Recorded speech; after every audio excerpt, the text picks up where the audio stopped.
Lha berarti kowe ngapusi aku no. Oh ya ora. Wis kene pokoke dite balik. Gah, dite balik. Dite piro? Yah, kok dite piro? Dite 50 mau. Ya mau tak nggo tuku apa-apa. Cima gogrok nule. Gogrok piye? Aku kari nule gogrok loro.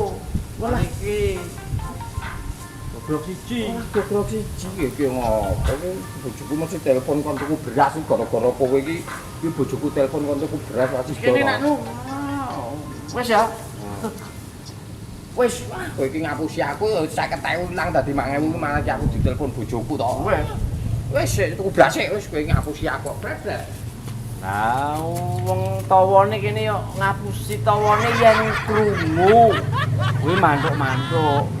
Ya ora krungu ya resikone sing nuku lho. Ora mutu.